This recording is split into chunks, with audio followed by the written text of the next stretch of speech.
Good morning. It is Sunday, 11:30. I had to make sure to hop on earlier today so that I could buy some turnips, and hopefully we can actually turn a profit with them this time. There's probably a pun in there somewhere involving turnips and turning profits.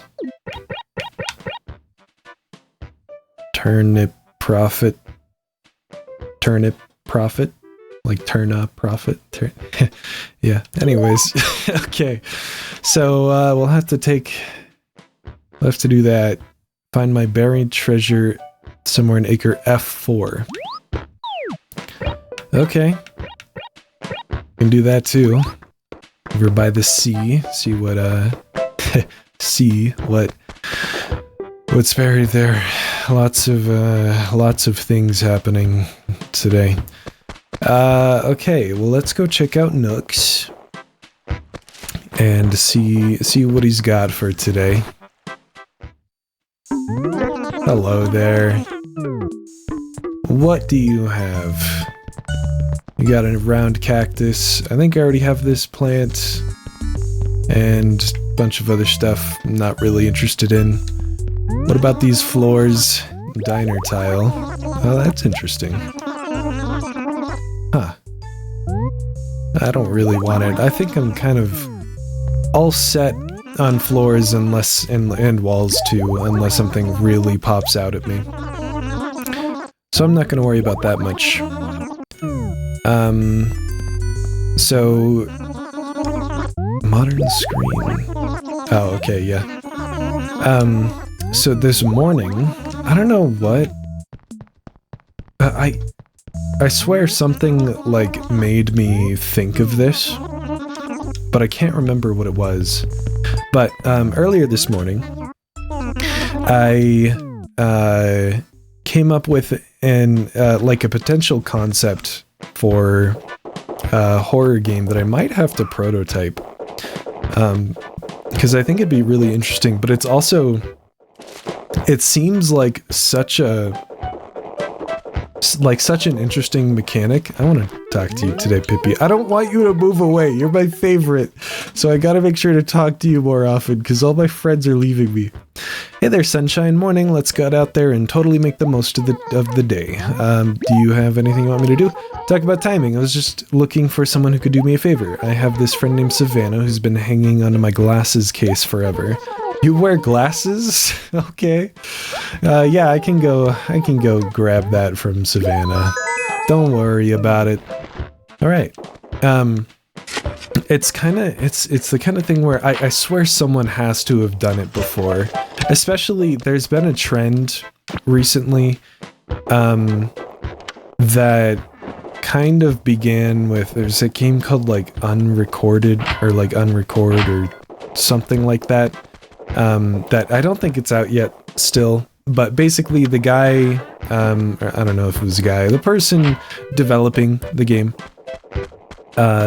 pretty much just posted on social media, if you aren't aware of what the game is, the person posted on social media, not really an announcement trailer or anything like that. They were just posting about what they were working on, showing off something interesting that they had made, something they thought was interesting. And we've got a new person here. Who is this? Sue-E. Why does she have a last initial? What's your deal? Silence! Don't yell that so early in the morning. And just who are you anyway, Snort? Jay, I suppose that's not an entirely unacceptable name, Snort. It'll do.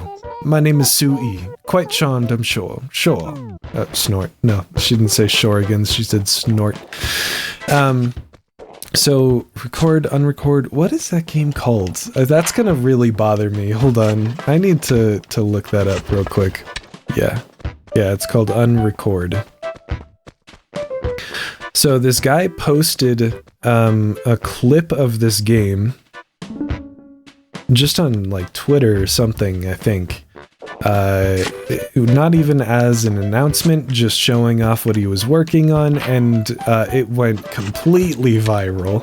And basically, he was doing a lot of tricks and like post-processing and stuff to make the game look as realistic, like as photorealistic as possible.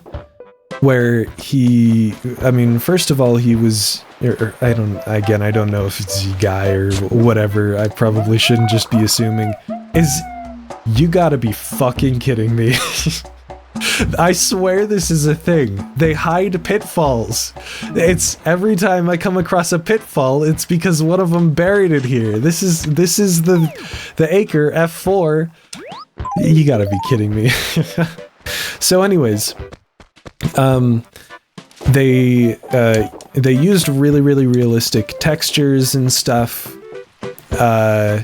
like photographs, I'm assuming, of real objects and whatnot, to achieve a lot of that realism. But then they were able to hide a lot of the unavoidable, like artificial stuff that you just get from the nature of it being a video game rendered by a computer, by putting a lot of like camera effects over it. And so the idea for the game they were working on was that it would be some sort of body cam SWAT game kind of thing.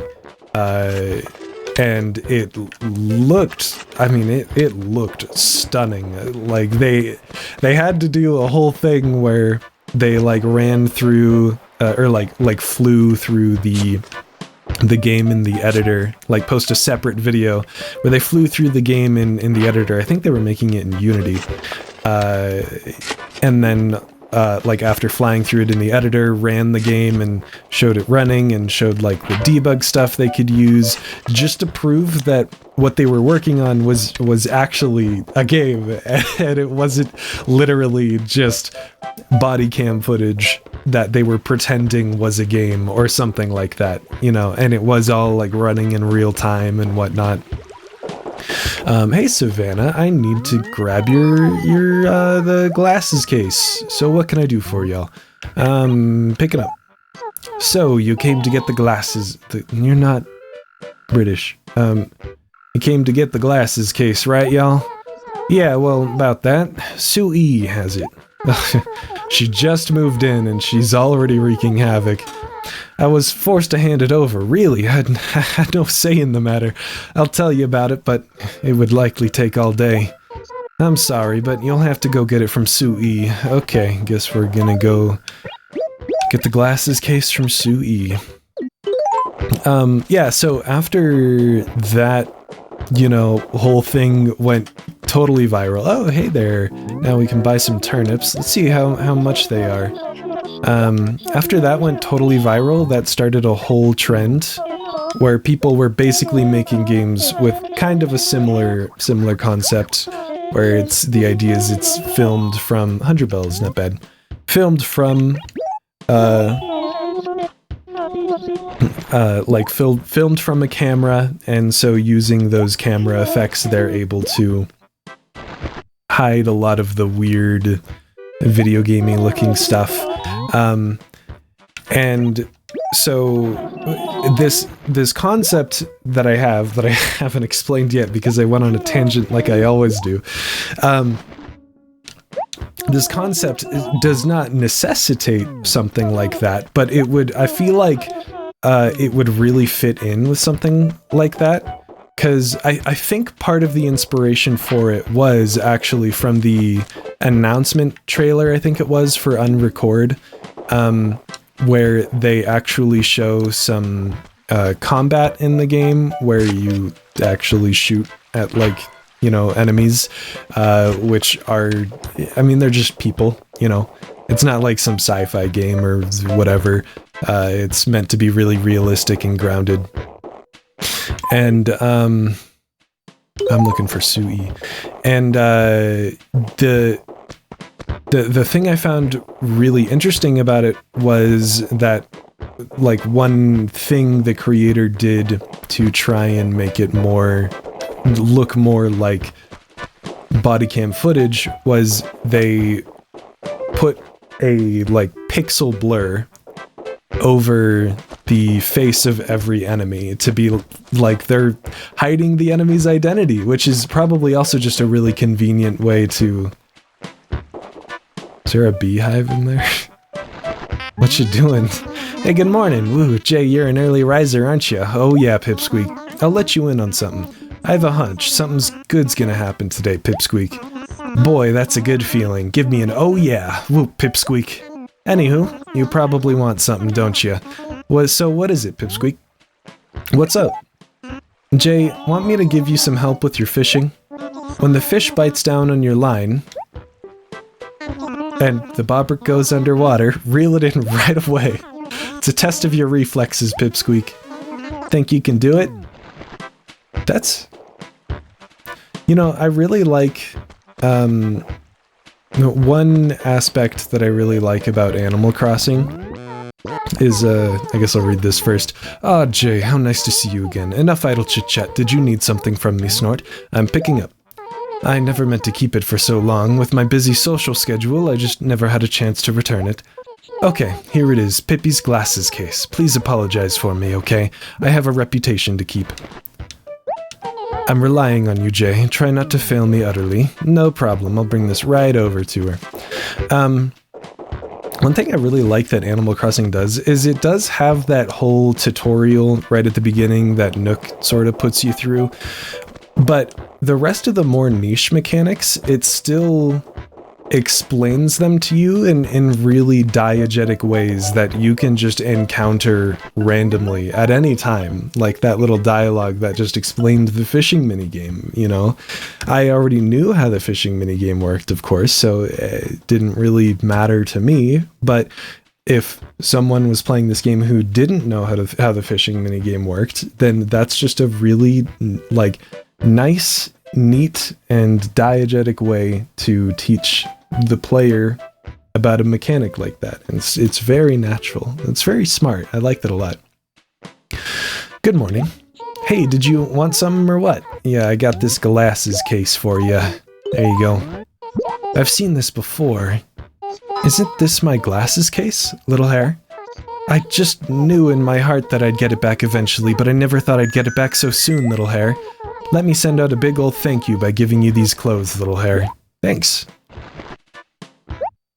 Really, just thank you so much. I'll be sure to come to you when I want things done right, little hair. Well, thank you. Let's see what these are. Gelato shirt? Oh my goodness, I'm Waldo. I don't think I want to be Waldo. I don't want people to be looking for me. Anyways, back sort of on topic here. So yeah, Unrecord does that thing where it blurs out the faces of the enemies, which is just I think mostly, I haven't sold this fossil, I need to sell that.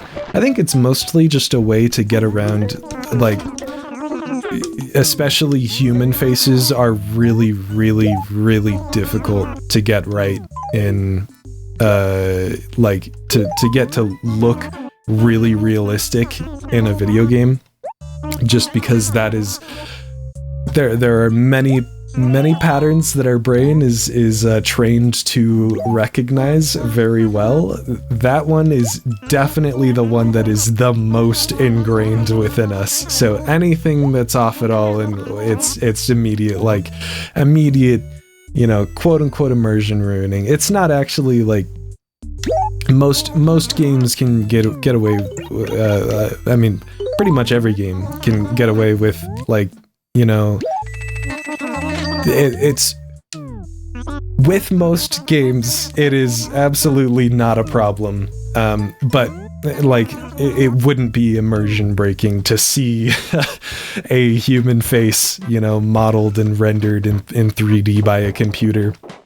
But with a game like Unrecord, where everything has to be as absolutely photorealistic as possible, and anything that doesn't quite look photorealistic is going to take you out of the experience, it makes a lot of sense to just straight up hide the faces of the enemies.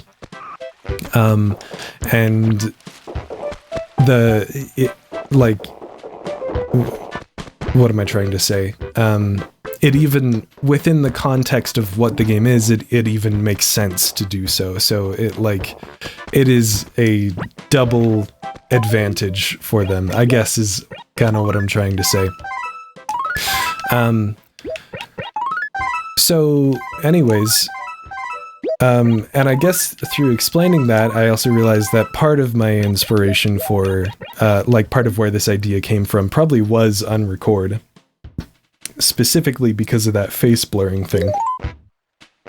To get back to what I was originally talking about like 10 minutes ago, I came up with a concept for a horror game where the idea is it's like it's being filmed from a camera or something, and it's like Resident Evil 7, those portions throughout Resident Evil 7 where you play back the tapes, and the idea is that Ethan is watching the tape, but you're like, when Ethan is watching the tape, you're playing as the person in the tape, and so it's like you're playing the playback of a tape or whatever. And the game is like some sort of what's the term? What's the word? Declassified, like, police footage or something that has been censored, which I'm now realizing I am currently just describing on record. So, very convenient that I just described unrecord, because now I don't have to describe it again, except I just did.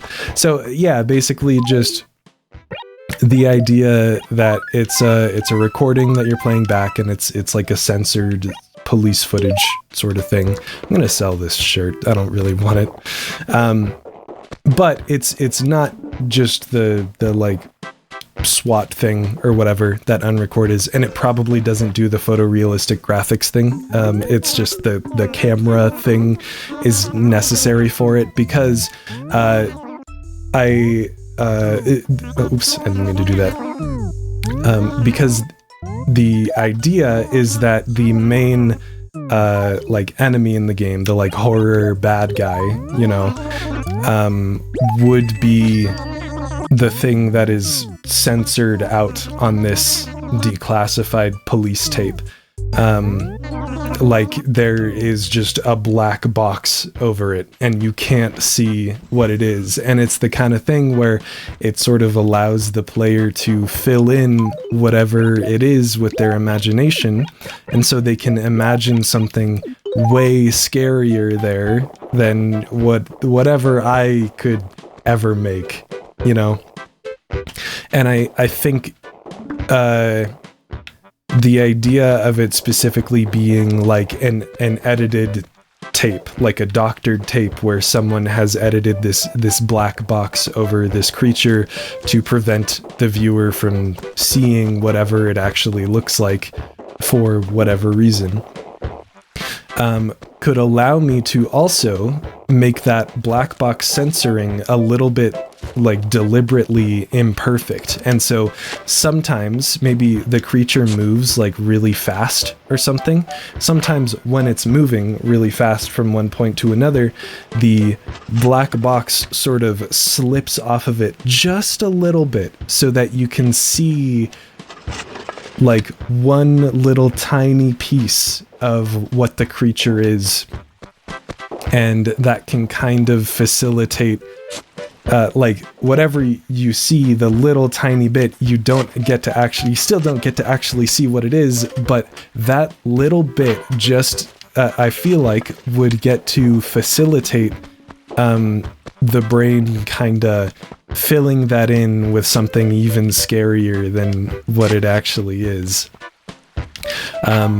And I think this concept could be really interesting, but I also feel like, again, I just feel like someone has to have done this already.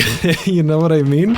Because that idea, the like unrecord style game has been such a trend for such a long time, and with unrecord itself, the idea of enemies being censored in a way has already been like a concept that's been it's already been a part of the whole thing, even if just done in unrecord, you know. So if I thought of unrecord and the censored faces of the enemies and came up with this idea, I'm sure someone else has too, right? Not that if someone has already made it, that would keep me from making it. I just like, if there is a game like that out there, I want to play it because it sounds so cool. But either way, like if there is or not, I'm probably going to at least try to make my own version as well. I think that kind of concept would do really, really well as like a 20 or 30 minute horror experience or something really short and sweet that just plays around with the concept a little bit and doesn't overstay its welcome, you know. So I really want to try prototyping that at some point and just seeing what happens, you know. I really especially like the idea of becoming self-sufficient as a game developer. Meaning like I can basically do everything except art as it is right now, which is not great if I want to be self-sufficient. Art is easily like one of the absolute most important aspects of a game, just in making it appealing in general. And I really don't think I have an eye for art in any real way. And so I've got to start learning art. But either way, that's it's beside the point. I really need to like I don't know what the problem is with my brain. I really need to find a way to get on a single track and not get off of it and just talk about one thing. But what? And that was another tangent, and now I'm confused. I don't remember what I was talking about. Yeah, I want to become self-sufficient as a game developer because then my solo projects can literally just be my for fun projects that I don't really care about and I'm not really super precious about, and it's stuff that I can then post about on like social media and stuff, just to have something to show people and like gauge reactions on stuff. And I just think that'd be a lot of fun, especially in a horror context. I feel like experimenting with that and making little clips and you know, posting them, something like weird on my window. I can't really tell what that is. I think it's a reflection. What the fuck is that?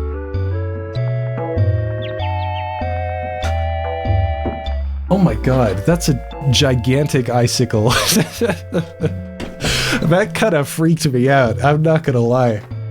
Because that was not there earlier today. So, yeah, that's just part of the reason I really want to get into solo development. I just think it'd be really fun to have something to post on social media.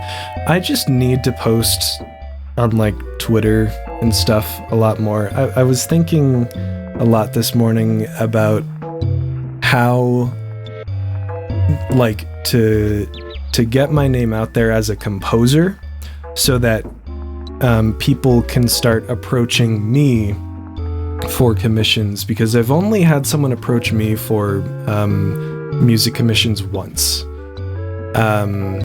every other time it's been me reaching out to people saying, hey, do you need music for your game? And people saying, yeah, sure. And it is a lot of work trying to find commissions on top of doing them. And so I think if I can get more of a social media presence, then I can really get that going a lot more. I just have to. I'm so bad at doing anything with any sort of regularity and like keeping up with it. I mean, it's a miracle I've been able to put out an episode a day on this Animal Crossing series. I am surprised I've only missed one so far, and it was for a very valid reason, in my opinion. I was really crunching to get the Game Jam game done, and I just did not have time to make an Animal Crossing video. And that's something that I do actually really like about this series, is I'm kind of proving to myself that I can stick with something over time. You know, sometimes I have a lot of trouble with just thinking that I like can't do long-term projects very well at all, because I'm just constantly bouncing between ideas and new ideas and old ideas, and I can't keep focus on one thing for any reasonable length of time. And so part of what this Animal Crossing series has sort of been is proving to myself that I can do that, and like there is hope for me, I guess. And then like I can start applying that to other things as well. So that's been pretty cool. And that's like I've tried to have more of a social media presence with my music in the past, and that's been the main problem. Is I'll do okay with it for like a week or two, and then I will literally forget about it. Like I will forget I have a Twitter account, and I just won't even bother anymore. Maybe if I set up like a calendar thing or something. That's also part of the problem too, is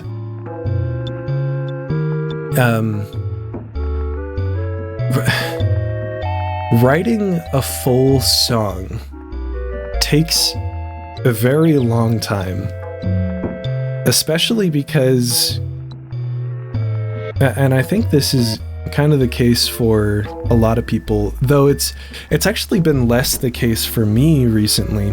A lot of people who write music will start like a ton of drafts, and then one of every 10 of those drafts will end up being a full actual song. I think and I might have sort of an advantage here in this way, because that isn't like really that big of a problem for me anymore. And I think that's because doing music for commissions has sort of forced me to be able to take any idea and expand it out into a full song, because oftentimes, I mean, not all the time, but there are definitely times where I just do not have time to try a bunch of different drafts and throw out like 90% of them. I just have to get a song going, and then if it doesn't work, then I can change it and iterate on it from there. But like as a composer who gets commissioned for stuff, I get given deadlines, and in order to meet those deadlines, I can't just fuck around with drafts for a long time. I have to really lock in on a single idea and get it going.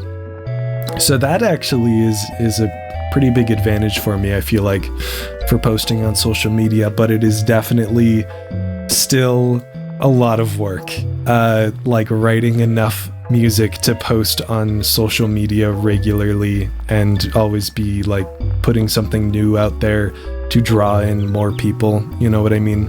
And then there's the fact that I have to worry about like visuals and making that look good. Although I guess I don't have to put as much effort into it as I have in the past, like putting a background on it and everything, and screen recording my FL project. I could literally just screen record my FL project, crop it, and then call it a day. Like, it really doesn't need to be more complex than that. So maybe I'll start giving that a try. I have an art friend who posts a new piece on social media every Friday. So maybe I'll try doing the same thing. I'll just try posting something new every Friday and see what happens from there. So I think I will try that. And then I'll, of course, maybe start messing around with that prototype as well. As far as work on the other game goes,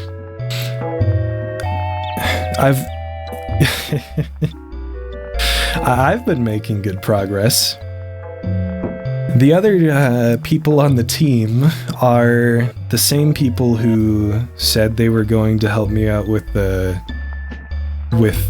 Game Jam game and kind of weren't able to. And it seems like that same thing is suspiciously happening again with this project in some ways. I will say, one of the devs did get a lot of good work done the first week or so we were working on it, and then he just sort of stopped and started like making excuses and stuff. And I've tried working on a number of different game projects with these two developers, and it seems like this just kinda happens every time. So yeah, we'll just have to see what happens. I'm gonna give it like a few more weeks, and if no more progress is made past what I've been working on, then I don't know what's gonna happen, but I don't think I can keep working on it anymore. But that being said,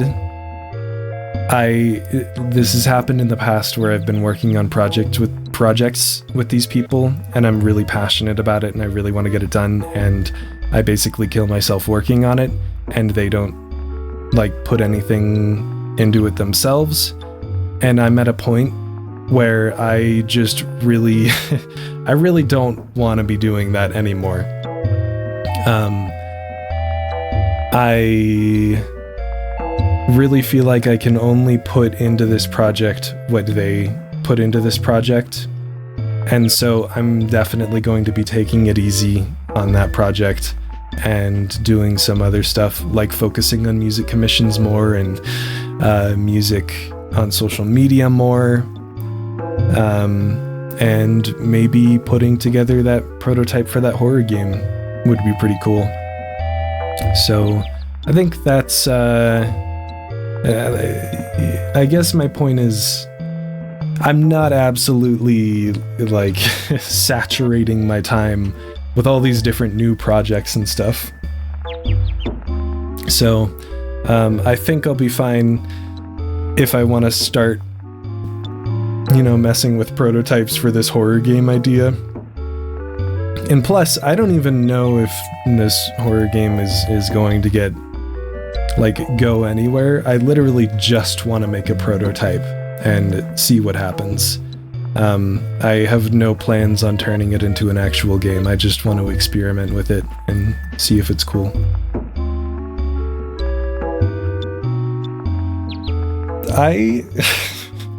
I really don't want this series to turn into a podcast, but that kind of seems like what it's just turning into. And that's a little weird. I really don't want that, but I feel like it just makes sense. Oh my god, I need to stop fucking talking. I feel like it makes sense with a series like this where I'm doing it every day that it just kind of becomes like a journal thing. I just talk about my day and the stuff I'm doing. So I guess it sort of makes sense that it's gone in this direction, but I would like to spice it up some more. Anyways, I'm going to stop talking, so I will see you tomorrow.